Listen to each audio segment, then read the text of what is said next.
now. And we do invite you to please mute yourself during this presentation. And if you have any questions as we're going through, I invite you to please put your question in the chat, and we will ask those questions toward the end of this session. Links to the resources will be shared via email, so I want to make sure I have your email. So put it in the chat. If I don't already have it, put it in the chat, please. Today, we will welcome Ms. Josephine Mueller. Ms. Josephine is a GSU alumni of the International Business Program and Social Security Administration, works as a public affairs specialist. So welcome, Ms. Josephine. And we also have Mr. Daniel Summers. Daniel has been with the agency for 15 years. He was a college professor, a therapist, a claims rep, always an educator at heart, and all over Social Security guru and comedian, as you will see today. He is also a public affairs specialist with the Social Security Administration. If you've seen their presentations in the past, you will be thoroughly entertained today. So without further ado, I welcome you both. Thank you so much, Josephine and Daniel. Please take it away whenever you're ready. And I invite you to please put your questions in the chat and we'll go through those questions towards the end. Thank you so much, guys. Thank you, Michelle.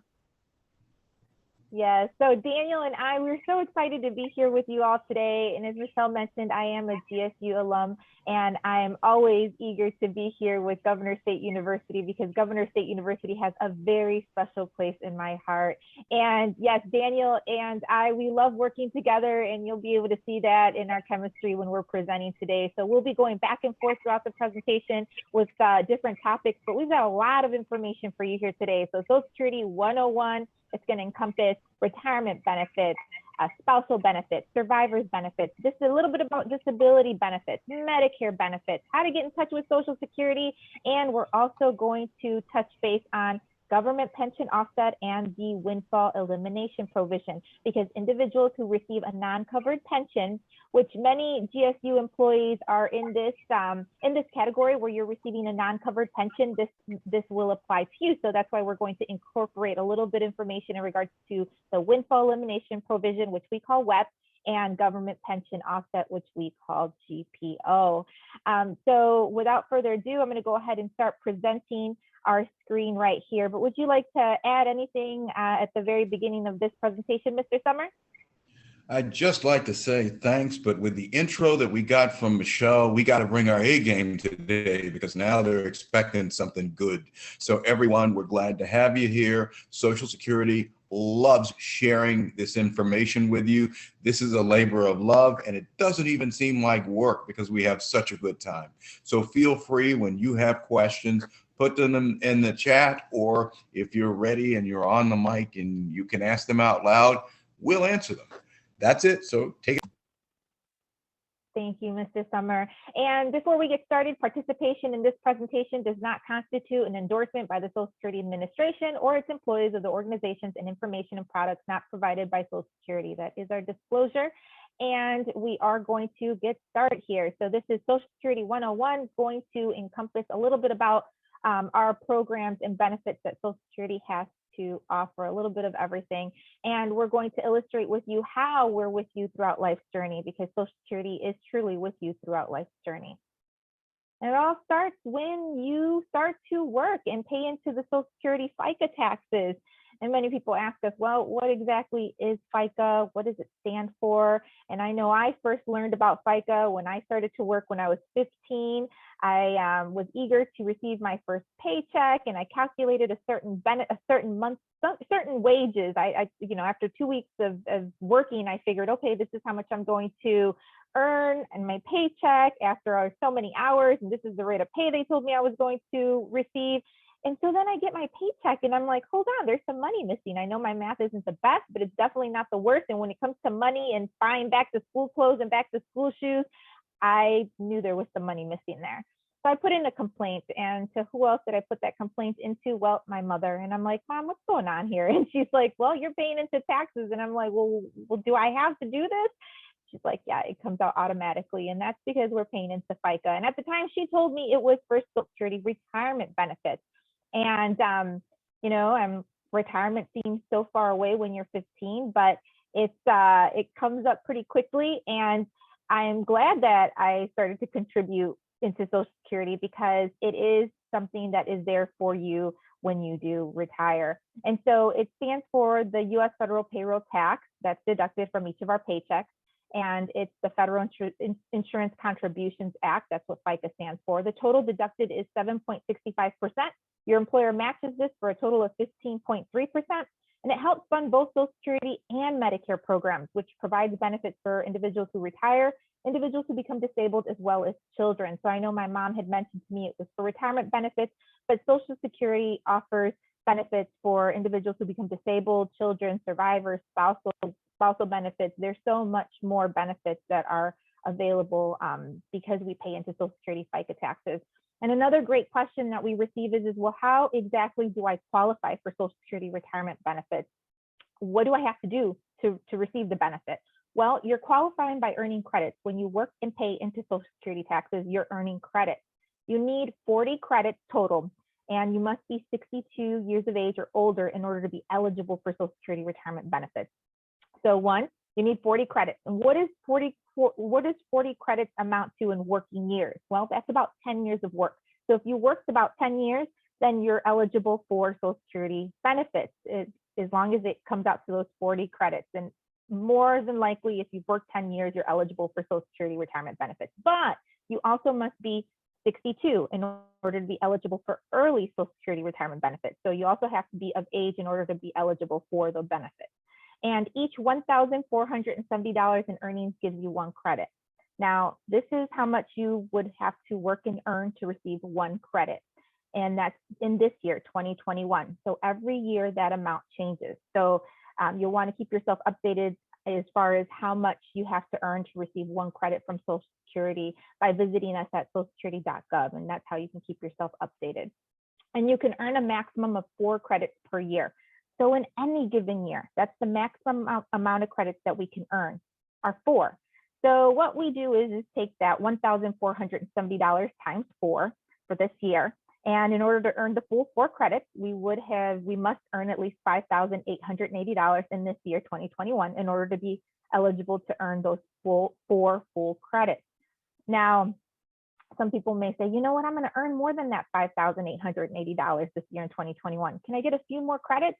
The answer to that is no, because once again, the maximum amount of credits that we can earn in any given year are 4. So that's the max that we can earn as far as credits in this year and in any given year.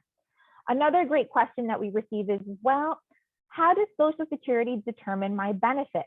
You know, my mom received this amount, my dad receives this amount, my brother and my sister receive another amount, and my neighbor receives a completely different amount. How is that so? How is that happening? How does Social Security determine my monthly Social Security retirement benefit?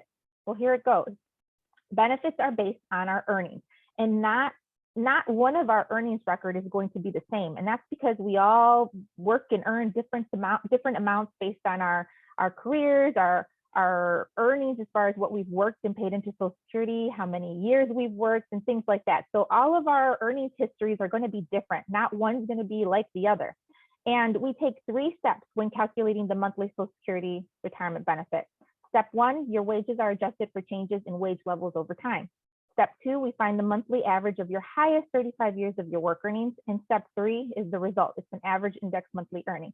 Essentially, we're looking at the highest 35 years of your work earnings to calculate your monthly Social Security retirement benefit. Now, a lot of times people come to us and say, well, I thought it was based off of the last 5 years of my work or the last 10 years of my work. And that's simply not true. It's based off of the highest 35 years of your work earnings.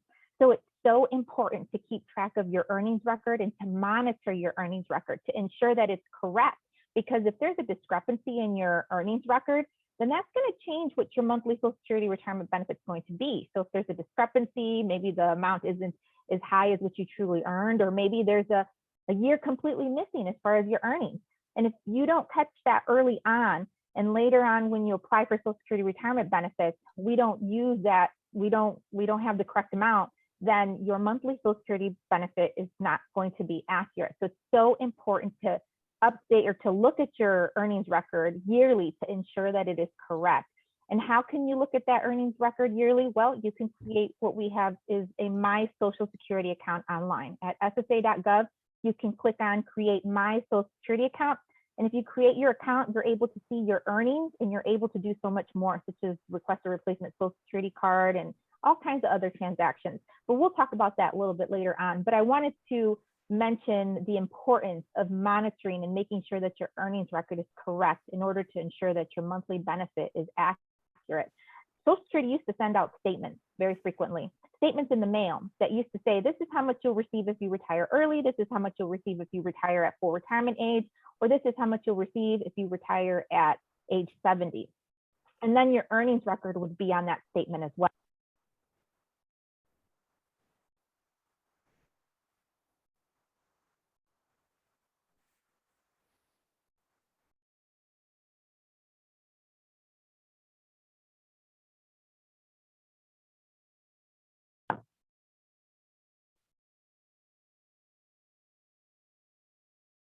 So it looks like I froze there. I'm going to move the slide here and we're going to talk about the Retirement Estimator.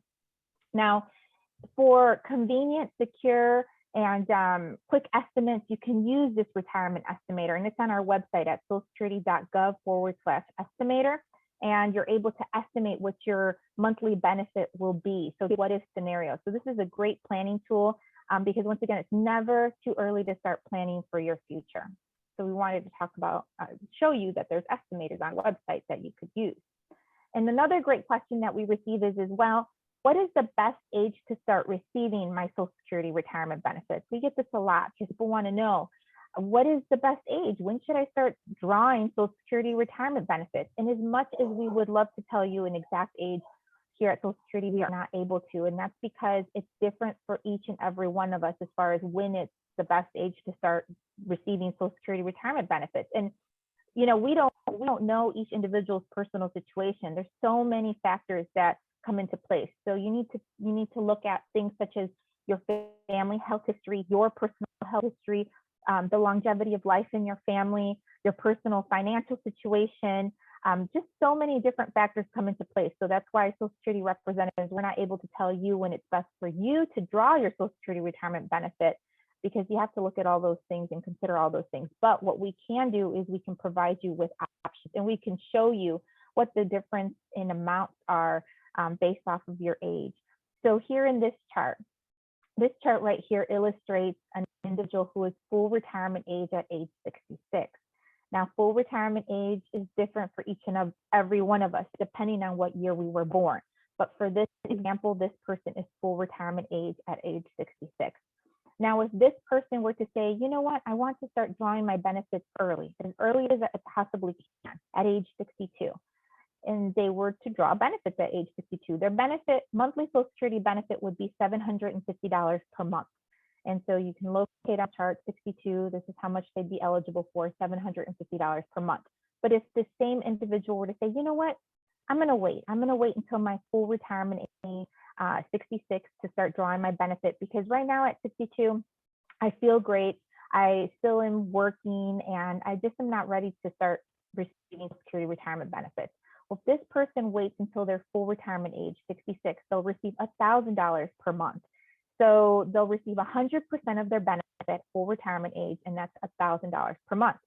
If this same individual were to say, you know what, I'm going to delay, I'm going to wait until past my full retirement age, because I know I can receive delayed retirement credits and my benefit's going to continue to grow the longer I wait. And I'm in a situation where I can do that. Say a person at 66 is like, you know, my financial situation is great, my health is great, I'm in great health, and my family lives a long time. They live well into their hundreds.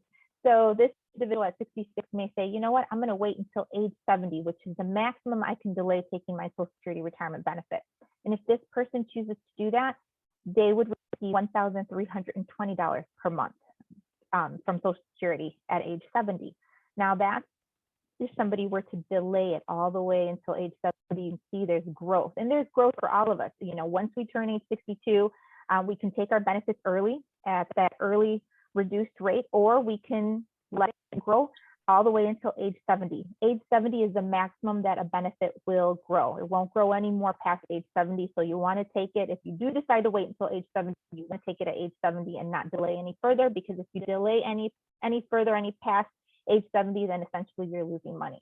But this right here is a great illustration of how the benefit grows over time. But once again, it all depends on your personal situation as far as when it's best for you to start drawing your Social Security retirement benefit.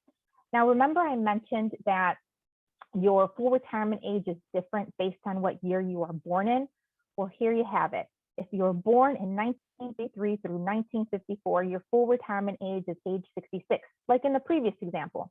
But if you're born in 1955, your full retirement age is 66 and 2 months. If you're born in 1956, your full retirement age is 66 and 4 months. If you're born in 1957, it's 66 and 6 months. For those born in 1958, full retirement age is 66 and 8 months. For those born in 1959, full retirement age is 66 and 10 months. And if you were born in 1960 or later, your full retirement age is at age 67. Now, once again, what does full retirement age mean? Well, that means that that's when you receive 100% of your benefit. So if you choose your monthly Social Security benefit at full retirement age, you will receive 100% of your benefit at full retirement age. Now, if you look over to the column at the right, you'll see what says percentage at age 62. If you start drawing the benefit early at age 62, you receive a certain percentage of your benefit, not the 100%, but you do receive a certain percentage of it. So as you can see, for individuals born in 1943 through 1954, if they take their benefit at age 62, like in the previous example, that individual will receive 75% of their benefit. And if you look far over to the right where it says percentage at age 70, you can see all these percentages in this column are significantly past 100%. That's because the person waited all the way until age 70 to receive delayed retirement credits, and their benefit's going to be well over 100% because it's past their full retirement age that they're drawing Social Security retirement benefits. And essentially, that is what full retirement age is, and each and every one of us has a different full retirement age based on the year that we were born. Now, some people ask, well, what if I decide to take my benefit early at age 62, 63, 64, anytime before my full retirement age? What if I decide to do that? But I also decide to continue to work. Well, can I do that? A lot of people ask us.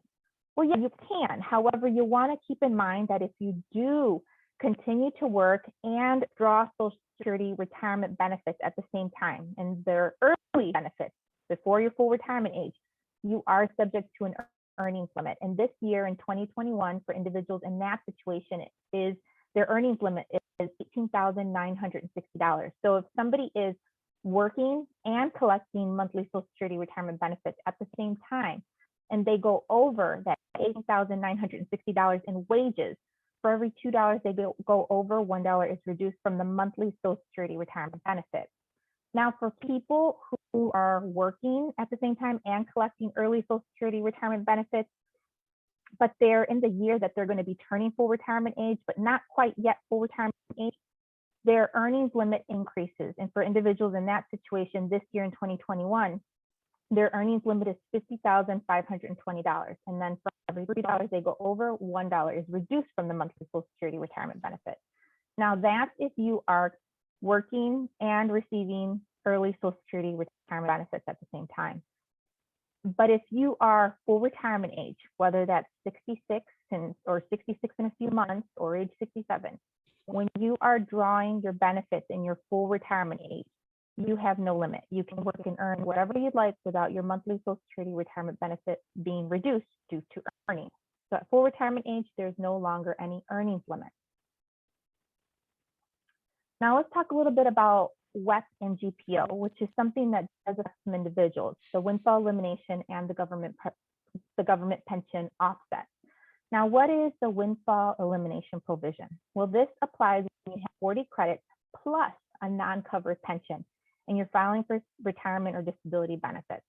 Now, That's if you're receiving a non-covered pension, such as a pension from the city, state, county. If you were a teacher and are receiving CSRS or TRS, this would apply to you if you're receiving a non-covered pension at the same time as you're receiving your Social Security retirement benefit.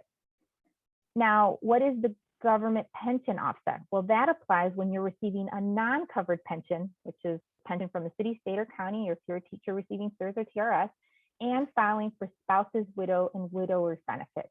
So essentially, the windfall elimination provision it reduces the amount that you'd receive from Social Security, and the offset, the government pension offset, could completely offset it if receiving, if you're eligible for a spousal or a survivor's benefit. And we'll talk a little bit more about that later on.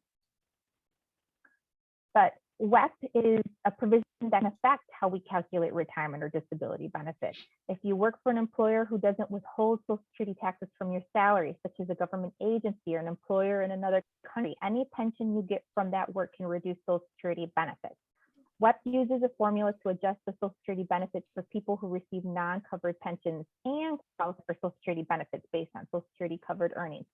So say you're an individual who worked in the private sector before you became a teacher, before you started to receive work for either, as a teacher and are getting CSRS or TRS, and you worked in the private sector before. And so you worked enough to receive Social Security benefits, but you're also now paying into a non-covered pension. You're not having Social Security FICA taxes withheld now in your new employer. So you're going to qualify for Social Security retirement benefits based on the FICA tax that you paid into in the private sector, and now you're also going to qualify for a non-covered pension later on from either TRS or CSRS, or if you work for city, state, or county government. So when you have both, that's when the windfall elimination does apply to you, and you're collecting Social Security retirement benefits. So before 1983, people whose primary job wasn't covered by Social Security had their Social Security benefits calculated as if they were long-term low-wage workers. Now, I want to pass this over to my colleague, Mr. Daniel Sommer, because he really explains this very well as far as why the windfall elimination provision came into place and why this is something that happened. So I'm going to pass it over to my colleague, Mr. Daniel Sommer. Daniel? Thank you, Josephine. Now let's talk about why this stuff happens, because I'm the kind of person who somebody says, windfall, when do I get the money? And nobody wants to eliminate windfalls, but there's a very specific reason why the windfall elimination provision was added. And here it is. Now, Social Security is a program that is designed to assist people. Remember, it came about during the Great Depression. So therefore, it's kind of weighted. In fact, it's weighted toward individuals who earn less to help them and to keep them out of poverty.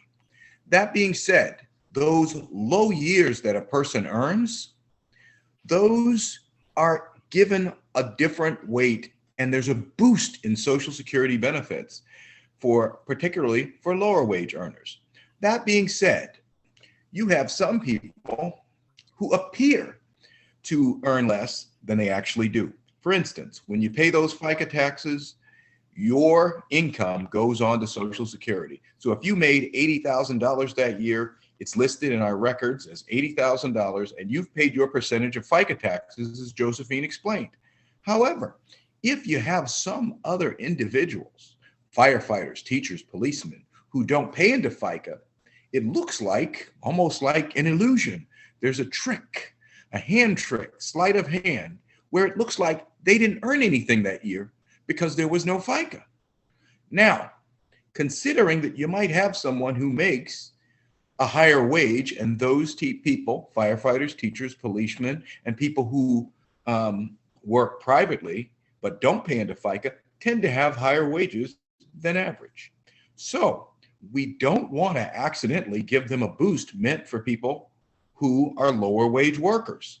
Now, consider this. What if I were making $23,000 a year and I got some kind of boost? But because of the way the record looks for some federal employee or firefighter, teacher, policeman, it looks like they made zero that year. they would not only have that $100,000 that they made that year, plus whatever pension they have, they would also have a boost in Social Security, again, over and above what I get. So to eliminate that being a windfall for people who technically and realistically were not entitled to the additional amount, the Social Security benefits were calculated to eliminate that addition. And that's all. So nothing's really being taken away from people. What's happening is an advantage that they technically weren't entitled to is not being given to them anymore. Because if their income, that $100,000 or more, that was on the record as FICA taxes, then they wouldn't get the boost anyway. So that might explain just a bit to why people think sometimes they're being penalized, when actually what's happening is we're not giving them additional subsidy, because they wouldn't be entitled to that subsidy if their wages were just posted there like everyone else's. And I hope that explains it. Josephine, back to you.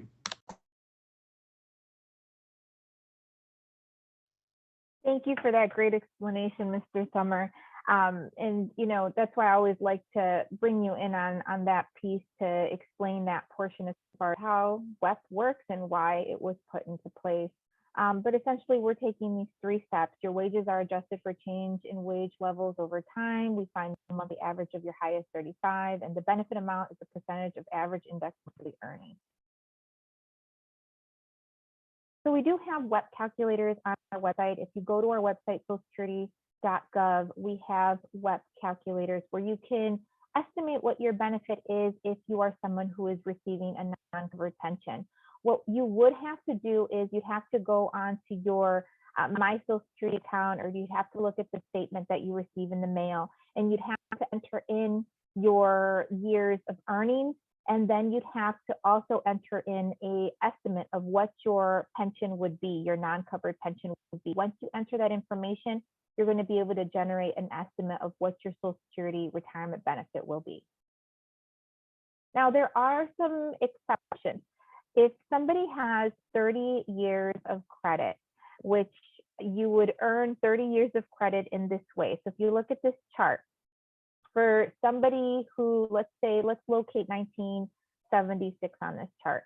If you worked in 1976 and you worked and paid into Social Security FICA taxes and your wages were $3,825, you would have earned 1 year of credit. So you have to have 30 of these years in order to have the exemption. So if you have 30 of these years, then you're excluded from the windfall elimination provision because you have 30 of these years which you paid into Social Security FICA taxes with certain amounts next to each of these years. Now, the more years of substantial earnings that you have, you look at this bottom right chart here, the more years of substantial earnings, the less you're affected by the windfall elimination provision. So there is always an exception. And once again, if you have the full 30, then you are completely exempted from the windfall elimination provision. And, continuing with you through life's journey, Social Security is also with you if the unexpected were to happen. And Mr. Summer is going to talk a little bit about how with you if the unexpected were to occur. Daniel? Thank you, Josephine. When we talk about unexpected things, it might be finding that $5 bill in your jeans. It might be the unpleasantness of a flat tire, or maybe winning the lottery. Wow, talk about unexpected good stuff. But when we're talking about the unexpected, Social Security is discussing something else entirely. We're talking about the things that can happen, but that we never think are going to happen to us, such as disability. Now, 1 in 3 American workers become disabled at some point in their career. Sometimes that's a brief disability, and sometimes it's a lifetime. So if you think about what 1 in 3 means, that means that if you've got 2 coworkers, 1 of you. So it's very serious and more common than we'd like to think. But when we go about our everyday lives, we don't think about that. But fortunately, the Social Security Administration is here for you throughout life's journey, even when the unexpected happens. In fact, we have 2 programs for individuals who find themselves disabled. Onward. Now, let's talk about what those programs are. The first of them Pretty simple to remember. It's called Social Security Disability. And it is a program that you pay into with those very same FICA taxes that Josephine was talking about. You know, people don't tend to think of it this way, but both disability and retirement are insurance policies, insurance that you pay into via working. For instance, you pay car insurance, right? Hoping that you don't have an accident, but when something happens, bang, you can collect. The same thing with any other insurance, life insurance. You don't want to collect on that too soon. Most of us don't. But when something happens, there's a payout. This works the same way. However, you pay through your FICA taxes. But what is disability to Social Security? Listen, if you have an illness, injury, condition, or combination of conditions, and it doesn't matter if it's mental, physical, emotional, psychological, medical, or some combination, and those conditions are expected to last 12 months or longer or result in death, and they prevent you from doing what we call substantial work activity, and yes, there's a number attached to it, then you can be found to be disabled by Social Security standards, as long as you're younger than full retirement age and you apply. So I always tell people, apply timely. Now that's the first program, disability, based on your work and earnings. Onward. Let's talk about something else. The second program, which is called Supplemental Security Income, or SSI. Guess what? It's no secret that some people haven't paid enough recent wages or FICA taxes. What about when people become disabled very young or at birth, or the homemaker, not the breadwinner, or for some other reason they were out of the workforce? Well, that's why supplemental security income exists. Those individuals who are low income and have few resources can receive benefits. We don't leave anyone out here at Social Security. Now, for those individuals, and they can be children or adults, Social Security gives a needs-based benefit. So the more income that person has, the lower their benefit. And the less income someone has, the higher the benefit. But guess what? There's one category of people who don't even have to be disabled to get SSI. And those are individuals who are 65 years and older, who have low income and few resources. Those people, even if they're getting another benefit, for example, if they're getting retirement, but it's not a very high amount, or they have other income, but it's not very much. People 65 years and older don't even have to be disabled. So if you know someone who's in that situation and they could use a little help, send them our way. Social Security wants to make sure that every person has the amount that they're supposed to have. And many people have been surprised that they can get a benefit that they didn't know they were entitled to. Never hurts to ask. Onward. I like to contrast those two programs because they confuse people. If you take a look at the columns on the left, guess what? That's going to be about disability, and I'm going to compare it with the ones on the right, which are about SSI.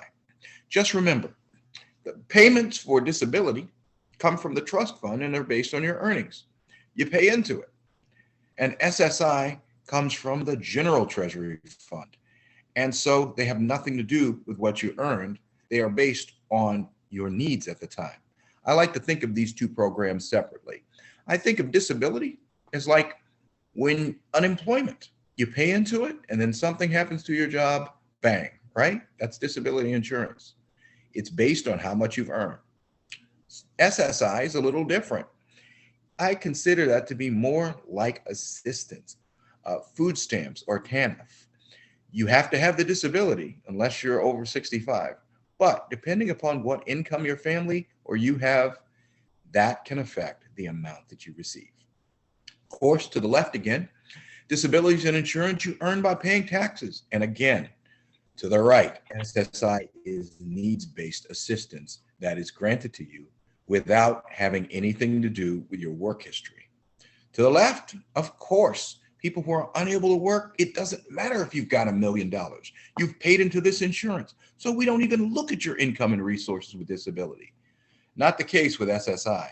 We consider that because it's assistance coming from other than the trust funds, but the general treasury of the United States. Now, when we talk about adults and children in this last column. Of course, often if a person is disabled, their children might also get benefits depending upon how much the person's paid in to disability insurance. However, that's not the case with SSI. But if a person had a disabled child, that child, or each child, if there are multiple children in the family with impairments, could be each found to be disabled and each entitled to a benefit. Sounds complicated? Don't worry. You don't have to figure it out. Just contact us here at Social Security and let us do the hard stuff. Onward. Now, disability and SSI have a few things in common, though, even though I've just contrasted some things. And one of them is the compassionate allowance. Guess what? We don't look at every claim as being a case, as being a claim, as being a case. We look at situations. For instance, there are some conditions so severe that we can just about assume automatically that a person diagnosed with it is going to be approved and they are disabled. And so we fast track those diseases. We want to expedite that for anyone who's obviously disabled. Some examples, if someone has a diagnosis of Lou Gehrig's disease, we know how devastating that is. Or stage 4 cancer, being born with, very strong cognitive problems and things such as cerebral palsy. We look at these kind of conditions and say, wait, if this person meets certain qualifiers, we want to get this case moving and money into the hands of those people who need it the most. But remember, this isn't separate from disability or SSI. It's just part of the way that the claims are processed to make them fast-tracked and expedite and get those benefits to people. For more information, go to socialsecurity.gov/compassionate allowances. Onward. But compassionate allowances are not the only thing that we have. We look at wounded warriors too. Veterans who've been found to be 100% disabled, we fast track those too. So in a similar fashion to the compassionate allowance, you can find out that we get those expedited medical decisions. Go to socialsecurity.gov/veterans, and you'll find out just what conditions and what situations apply. Onward. Now, this is usually pretty head spinning for people, but once a case is filed, and we always tell you, file as soon as possible. But if someone files for disability or SSI, or both, because there are people who receive both at the same time, and if you are found to be disabled, that's great, because what we do during our interview is take all of your information, your illness, injury, condition. We find out about the kind of work you did, the education you have, your limitations, the medications you're on. We send that all to the Disability Determination Service in your state. And those are the medical professionals who, with your permission, signed on a form called an authorization to release your medical information. They gather information from all the doctors, hospitals, and medical sources, and anything else you've told us. And ultimately, they make a decision. This person's disabled by Social Security standards, or they are not. If you are, great. We set you up to get you into pay with disability or SSI or both. But what happens when the claim is denied? That's not the end of the process. You still have 60 days from the date on that letter to object, and you file an appeal. An appeal is a simpler form than the original application, but it takes some updated information. For example, it takes several months to process that first application. Things can change during that time, right? So here's what happens. If there are any new medications, new doctors, new conditions, or if you're deteriorating or getting better, we put that information on and forward it back to the Disability Determination Service. And a different medical professional, other than the ones who made the first decision so that it's fair to you, look at it and review it. Sometimes they look at it and say, ooh, this should have been an allowance the first time, and change the decision. Other times, you may look at it and they say, yeah, he wasn't disabled then, but look at what's happened in these last 3 or 4 months. He's gone downhill. And of course, there's always the third possibility that, no, this person's still not disabled. And guess what? You have the right to another appeal. Again, within 60 days on the date of that letter. You want to keep this process continuous, because if you start over, there's a potential to lose money. All right. Now, if you file a second appeal, there's no more Disability Determination Service. They're done. You get a hearing before an administrative law judge, and the judge ultimately determines you're disabled or you're not. And normally you get to go. During the pandemic, they're being done mostly by video.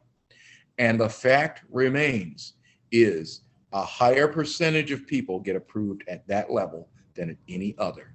So now you know, if you're applying for disability or considering it and you file and you're denied, don't stop there. Don't let that 60 days go by. File the appeal. And if it's denied again, file the second appeal, and you're in the best spot with the highest chance. We're not telling you to play the odds. We're telling you to be persistent because these are your benefits. And just so you know that we're still with you through life's journey, I'm going to pass this over to Josephine because she likes weddings. And we're going to talk to you about spousal benefits because, like the grooms of yesteryear, I got cold feet in talking about this stuff. Very cold feet. So Josephine, take it away. Thank you for that great information in regards to Social Security, disability, and SSI. And, you know, the reason why it's so important that we talk about Social Security disability, because as you mentioned, Mr. Summer, at times the unexpected happens, and you may be in a situation where you are under full retirement age, early full retirement age. You're not 62 yet, but you've got something that unexpectedly happened, and you're applying for Social Security disability benefits at age 50 or 40 or 30, younger than early retirement age. And you also say you're also receiving or going to be eligible for a non-covered pension, but you can still apply for Social Security disability benefits if you worked and paid enough into Social Security FICA taxes. And I'd like to point out that when somebody receives Social Security disability benefits, the person, if you're approved for it, you receive 100% of your benefit. Remember earlier we talked about Social Security retirement benefits. If you elect them early, it's reduced due to taking them early, so you don't receive that 100%. At age 62, you might receive 75% or a different percentage because you took the benefits early. But if you receive Social Security disability benefit at any age, you'll receive 100% of your benefit. Because we understand that sometimes the unexpected happens and you're not reduced due to age. You receive 100% of your benefit if you are drawing Social Security disability benefits. And I like that you also mentioned the SSI program, Mr. Summer, because SSI is a needs-based program for individuals with limited income and resources. So what if you're an individual who didn't pay into Social Security FICA taxes and you need that extra assistance and you need that help? You can apply for SSI. But we are going to move forward and talk about Social Security spousal benefits. Now, Social Security spousal benefits, how does this work? Well, the benefit is 50% of the worker's unreduced benefit. There's a reduction for early retirement, and if the spouse's own benefit is less than 50% of the workers, the benefits are combined. It does not reduce payment to the worker, and the benefit is 100% regardless of age if spouse is caring for a child under age 16 or disabled. There's a lot of information on this slide, and I like to give an example with 3 different scenarios to help clarify this slide. So for this first scenario, let's say we fast forward time and I'm full retirement age right now. And let's say my full retirement age is age 66.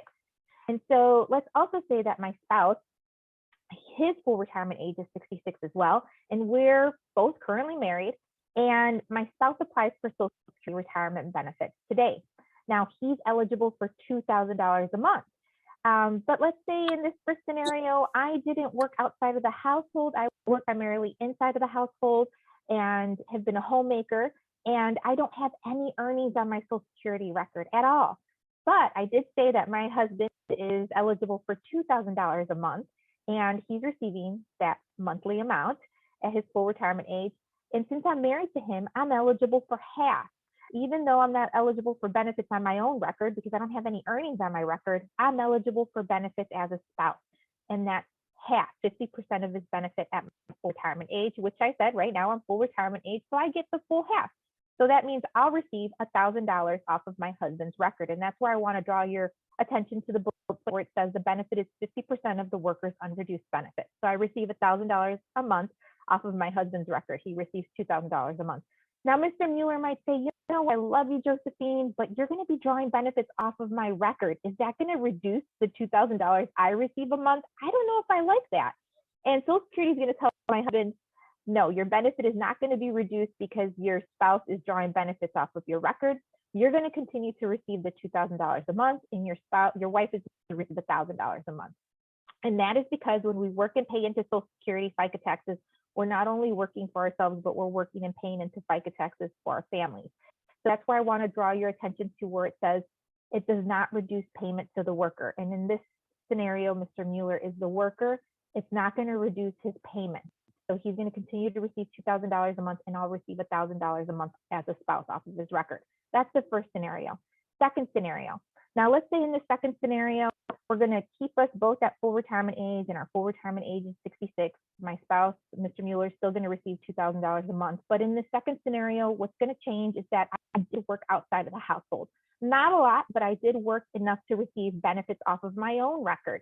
And off of my own record, I receive $500 a month of Social Security. So that's based off of my own earnings record, based off of the FICA taxes I paid into. So $500 a month. And my spouse receives $2,000 a month. Half of his benefit is $1,000. I already received $500 off of my own record. What's going to happen here is I'm going to be bumped up another $500. So I'm going to receive $500 off of my spouse's record as spousal benefits to bump me up to his half, to that $1,000. So I'll get $500 off of my own, $500 off of my spouse's record, which puts me at that $1,000, that half that he receives, or that half from his benefit. And that's where I want to draw your attention to the bullet point where it says if the spouse's own benefit is less than 50% of the workers, the benefits are combined. And in the second scenario, the benefits have been combined. Now, third scenario. Third scenario is, same, we're still full retirement age, we're each 66, but here in this third scenario, I earned significant income outside of the household. I worked outside of the household full time. And so my monthly benefit is $3,000 a month. And we'll say that my spouse's benefit is still $2,000 a month. Well, in this third scenario, my benefit is higher than half of his. So in this third scenario, I wouldn't be eligible for spousal benefits at all because my benefit is greater than half of my spouse's benefit, greater than what I could be eligible for off of my spouse's benefit. So in the third scenario, I'm not eligible for spousal benefits because my own benefit is higher than half. And essentially, that's how spousal benefits work. Divorced spouses benefits work essentially in the same way, but for an individual to receive divorced spouses benefits, they must be able to prove that they were married 10 years or more. And if you are a divorced spouse, you also would need to collect benefits as an ex-spouse, be unmarried, and you would also need to, you wouldn't need to wait for your spouse to draw benefits. Like currently married spouses, I would have to wait for my spouse to draw benefits for me to receive benefits. But if you are a divorced spouse, you do not have to wait for your ex-spouse to draw benefits for you to collect benefits off of their record. So that is how divorced spouse benefits work. So let's talk about the government pension offset now, because earlier we talked about the windfall elimination provision and how it affects your own benefit when you're receiving a non-covered pension. But now let's talk about the government pension offset. This is GPO, which affects your spousal benefit or a survivor's benefit if you were to receive a spousal or a survivor's benefit. And the GPO is if you receive a government pension based on work not covered by Social Security, your Social Security spouses, widows, or widowers benefit may be reduced. And here, this is an offset. Your spousal benefit or widower's benefit may be reduced completely. So this is how that works. And this is an example. 2/3 of the amount of the non-covered pension will be used to reduce the Social Security spouse's benefit. So here you have it. This is an example. So say you receive $2,100 in non-covered pension. We take 2/3 of that. We look at 2/3 of that, and that's $1,400. And say your Social Security spousal benefit is $1,150. So that's what your spousal benefit would be, $1,150, but 2/3 of your non-covered pension is $1,400. So in this case, no benefit would be payable by Social Security, and that's because 2/3 of your pension is greater than what you could receive off of your spouse's record, because you could see that number is higher on top. So in this case, there would be a complete offset. But if 2/3 of your pension were less than what you could get from your spouse's, would be less than what you'd be eligible for as a spouse, then there would be a payable amount. But this is just an example of somebody who would be completely offset in this situation. And this is a comparison chart as far as WEP and GPO. That applies when you have 40 credits plus a non-covered pension and you're filing for retirement or disability benefits. WEP would never reduce your benefit to zero. So you would never be reduced. It would lower it, but would never reduce your benefit to zero, because essentially it's a change in computation. GPO applies, which is the government pension audit, applies when you are receiving a non-covered pension and filing for spouses, widows, or widowers benefits. Now, this is when GPO applies, only for spouses, widowers benefits. This could reduce the spousal or widowers benefit to zero, because it is an offset. Essentially, it is an offset. So that is some information in regards to, today we went over some information in regards to Social Security retirement benefits, disability benefits, spousal benefits. There's lots of information that we could continue to share with you, but we know we're running short on time here, 12:52, and we want to allow some time for Q&A and to answer some of your questions. But before we get to your questions, I do want to mention that Social Security is with you. We remain with you. We are open. We're open in a different way. We're working remotely, and we are answering questions via phone. And we are also taking applications online and via phone. So if you would like to get in touch with a representative at Social Security, you can always give us a call at 1-800-772-1213 to schedule an appointment or to ask your questions. Once again, that is 1-800-772-1213. And we can certainly take an application over the phone, or you could always apply online, which is very convenient. You visit our website at socialsecurity.gov. If you create a My Social Security account, you're also going to be able to do a lot of the transactions that you would do on phone with us, or in person you could do online if you create what's called the My Social Security account. It's going to ask you some identifying questions. Once you get through that and you answer them 100% correct, you're going to provide a username and create a password. And then you're going to have to provide an email or a cell phone number, and you'll get a unique number to your cell or your email every time you log on. And you'll be able to have access to your My Social Security online account. It's a great resource to have so you can do business with us online and complete many of the transactions that you would do if you were to call us or visit us. So without further ado, we're going to move on to questions. Thank you so much for your attention, and I'm going to pass it over to Michelle so she can ask us these questions. Thank you so much, Josephine. Would you be able to give us that phone number one more time? 1-800 772-1213, and I'm going to go ahead and post that on the chat. Oh, perfect. Okay, perfect. Fantastic. So we did have a couple of questions here, and please, I invite you guys to put your questions in the chat, or if you'd like to ask, go ahead and unmute yourself. I'm going to start with the couple that are in the chat. The first one is about substantial earnings. Would there be a way that you could go back over that substantial earnings slide just so we can get a little more clarity? Sure. Let me get back to that slide right here. And so those substantial earnings are specifically what is listed on that chart, and you can find that information on our website. I'm going to look for that link so that I can post it so that you have that information as well off of our website, ssa.gov. But those substantial earnings, in order for you to meet that exemption, you need to have 30 of those years. So whatever those earnings are listed next to that year, you'd have to have earned that exact amount in order to get 1 year of credit. And then if you have 30 of those, then you are exempted. So I'm trying to get us back to the slide here, but here we go. I'm going to go ahead and share it. I just found it. Share. Here we go. So I'm going to share that here. So as you can see here, for individuals, if you look at the very first year that's listed, for individuals that worked from 1937 to 1954, if they earned $900 in substantial earnings, that's 1 year of credit. Now, if you worked in 1955 through 1958 and earned $1,050, say you worked 1 year out of that that bracket, and you earned the $1,050, that's 2 credits. So then you just keep going. For people in 1973, if you earned $2,700, say that you're continuing on and then you started working again in 1972 and then 1973, if you earned that amount next to it, then you're continuing to add those years of credit. Now, years of credit are whatever it says next to this year. You would have had to have earned that amount in order to get that year of credit. If you're under that amount, you wouldn't be eligible for that year of credit. And once again, if you earn 30 of those, then you are completely excluded from the windfall elimination provision. Do you want to add anything to that, Mr. Summer?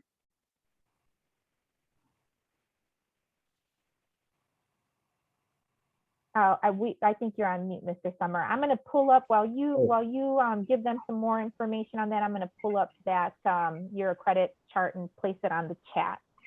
For sure. Now, lots of people think that, oh man, well, how do I tell this? I don't know if I earned the amount that makes me an exception in this year or that. Remember, this is a gradual process. So the more years that you have that fall within the substantial earnings range, the less that your benefits are reduced. You got 15 years, you only pay half as much. And 30 years, Wep is eliminated entirely. But even those 1, 2, 3, or 4 years where you had those substantial earnings matters. Now, there are ways to tell if Wep is being applied, but you must input the proper information when you go online, and then you can tell whether or not you're going to have a reduction in your benefits based on your years. So don't get too caught up in, did I make it in 1989? Did I make it in 90? That's the tedious way. Take the technology and run with it on our website. Log into your Social Security account, put in those wages, and let us do the rest. Thank you so much. We have another question here. It's kind of a specific question. And I'll give you the situation. This person has had 2 jobs where they paid into Social Security full-time, one for 23 years and then one for 10 years full-time. So she figures that her total years of full-time Social Security payment would be 33 years. In addition, she is working right now at Governor State University and is very close to her 10 years. And so what we are trying to find out is, would the windfall elimination affect her in that situation? Okay. We definitely need to have her get on the record because these numbers are going to matter for her.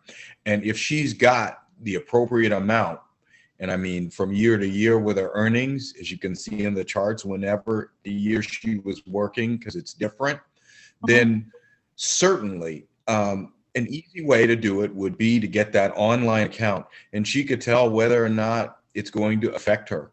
And I suspect if she's had, like you said, full-time jobs, full-time earnings, if you look at that, even as recently as 2000, let's take 2005, $16,720 in 2005 was a year of coverage. So as you can see, it's not an exorbitant amount that you have to earn to get that exception to Wep in any particular year. Here we have it, even in 2021. If you make, looks like here, 26,550. So as you can see, these weren't really hot, super high thresholds to meet. So depending upon her full-time work and what her wages were, she may have a good chance. So log on and find out for sure, though, or call us at Social Security, because I have a secret way, and so does Josephine. And guess what? We're not the only ones with that magic. Every single person that you call can look on there and see how many years of coverage you have in a matter of seconds if you're on the phone. Thank you so much. And you can go ahead. You can also use that Wep calculator. I just put that on the chat. So you can go ahead and enter in your earnings that you earned every year, and you can calculate to see if your monthly Social Security retirement benefit will be affected. So you'll be able to do that if you go on to our website and use the Wep online calculator. Thank you so much. And our employees do not have to submit any documentation. It's all automatically recorded, right? There's no pay stubs that we're turning in. There's none of those things, right? Right, because this is something that's automatically computed already. And I had one person who, though, looked at his, and I'm going to tell you, this guy must have been a hoarder. He looked at his Social Security record and he said, "Great Scott, in 1971 and 72, I worked for this one company and I don't see any wages on there." And I said, "That was a long time ago." The guy literally had his tax returns and W-2s and everything from back then. And I said, "Okay, we'll put the wages in." So even if something is incorrect, we'll put it in.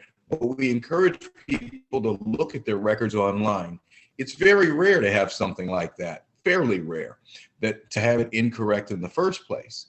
But I thought that those very good statements that they used to send everyone in the mail around the time of your birthday, yeah, I know, not the most expensive present you've ever had, but they were really good. You can have one of those, even though we stopped mailing them to most people, at your fingertips 24 hours a day. You don't have to wait for your birthday. You can look at your earnings record. And if you want to do it the old school way, you could compare it to this chart and see. Thank you so much. We have another question here, and I'm just going to read it as it says. I have heard that SS will never be reduced due to WEP by more than half of the uncovered government pension. Is that correct? And then there's another kind of follow-up. Is it ever possible for someone to get Social Security and SSI? I'll let you take that one, Mr. Summer. I'll take the Social Security SSI part. How about it? Sounds good.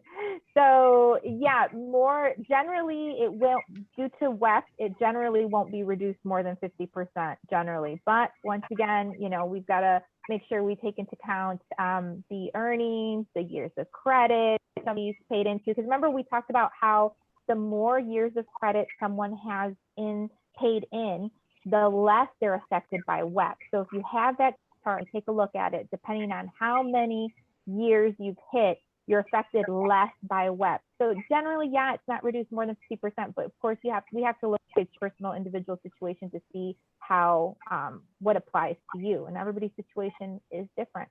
Daniel? Also, there is a maximum Wep reduction. There's a maximum amount number that it can reduce you by, and for 2021, I'm looking at it right now, it's $498. So at full retirement age, the most that we can take from you that due to this situation is $498. All right, so a lot of people worry about that and they confuse it with government pension offset, which literally can reduce it to zero depending upon the situation, but that doesn't happen with Wep. It's not mathematically possible. So big sigh of relief for everyone, right? All right, now, how about this? Is it possible to get SSI and disability or retirement at the same time? The answer is yes, yes, yes, yes. And here's why somebody would be in that position. For one thing, remember, SSI is a needs-based program. This one really sweet little old lady, and I'm going to tell you, I got a soft spot for sweet little old ladies, all right? She came into the office and she'd applied for retirement some months before. But she was coming to get a printout of her payments. She was getting a widow's benefit, and it wasn't very much, around $500. And I love SSI, and I said, I wonder why nobody said anything about SSI. So I talked to her, and she had low income and resources. It was right around her 76th birthday. And I said, well, we're going to go back these months because you are entitled to that. Oh, regular Social Security and SSI? Yes, it works for regular SSI, retirement or disability. It applies to all the programs, widows, widowers. So yes, if your benefit is low enough, that means that your income is low enough. And there are lots of people who qualify and they can get a supplement.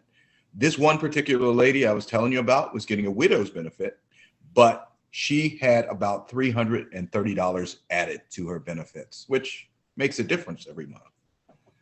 Great question, but any category of benefits. Thank you so much. And we're going to do one final question and then we're going to release everyone. I want to be mindful of everyone's time. I appreciate you guys so much.